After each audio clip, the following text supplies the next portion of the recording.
On occasions in my life, I've frequented local pawn shops, sometimes to buy, sometimes to sell. It would pretty much depend on my economic situation at the time. In one of my more flush periods, I went to a local shop and came across a very interesting painting. I wasn't even sure it was a painting. I took a close look at it, and it seemed to be a painting of a young Japanese lady with an image of Mount Fujiyama in the background. I asked the store owner if I could take it off the wall and examine it. He gave his okay. I turned it around, and on the back was handwritten, "Prisoner of War on Guam, 1945. There were also other things written, but I couldn't make them out. After a little bit of haggling, I bought the painting from the shop owner and began to research the topic of prisoner of war art by the Japanese on the island of Guam. In the beginning, I couldn't find much. Guam had been in the hands of the Japanese army for most of World War II. They had gained control of the island in mid-December 1941 and held it until July of 1944, when the United States Navy and Marines returned.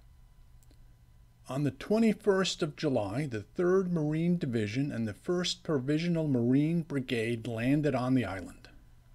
Resistance was fierce, and Guam wasn't fully back into American hands until mid-August of that year. At the end of the war, on August 15, 1945, Emperor Hirohito announced the surrender of Japan. The Japanese prisoners of war on Guam stood and listened in silence from behind barbed wire as the surrender was read.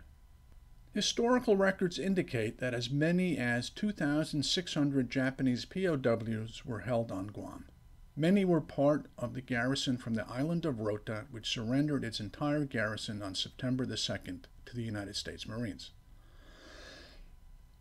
So this leads to the question of how did this POW artwork come about? I went online and found information about the Pacific War Museum, which was located on Guam. The museum had in its collection a number of paintings that were quite similar to the one I had purchased.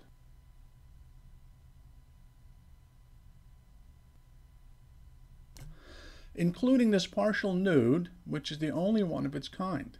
It was titled P.O.W. of Guam, 1946.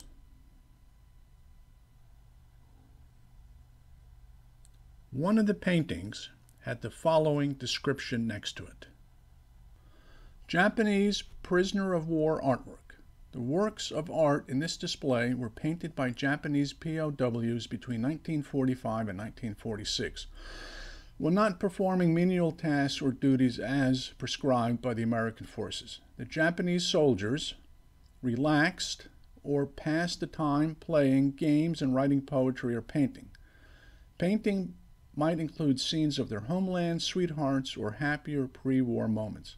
The soldiers often traded for their painting materials or simply used spare materials at hand. In this case, bed sheets were cut into squares and used as canvas. If you look closely, one of the paintings bears the Medical Department United States Navy stamp on one of the corners, a standard wartime identification mark. The Pacific War Museum had a Facebook page which had 2 comments that pertained to the war art. These comments were some 7 years old. The comments were initiated by Kathy Toulson Kelly and said the following. My mother, Beverly Toulson, was a nurse on Guam 1945-46. She had 5 of these paintings done by Japanese POWs. Her fiancé was a pilot and got them in trade for cigarettes. She gave 1 each of the paintings to her 4 daughters and kept 1 for herself. She also had several old photos of her time on Guam. She is now 90, but still going. We have been curious about the paintings, wondering if they have any historical or monetary value. The Pacific War Museum replied, the only story we have on these paintings is that they were drawn by POWs and traded for cigarettes, candies, and supplies. These paintings were bought off eBay and donated to the museum. Not sure if there is any monetary value, but we will check with the person who donated the paintings to the museum. Hope this helps. I found online a very professional article written by Rachel Sapp entitled "The Art of War, a Study of Japanese POW Artwork." In it, she has pictures of two pieces of art from the Philippines. It was artwork commissioned by her grandfather, who was a camp guard and had sent them back to his mother in the States. In her paper, Ms. Sapp states, "Most who own or view these drawings are unaware of the stories they tell or the cultural significance surrounding them.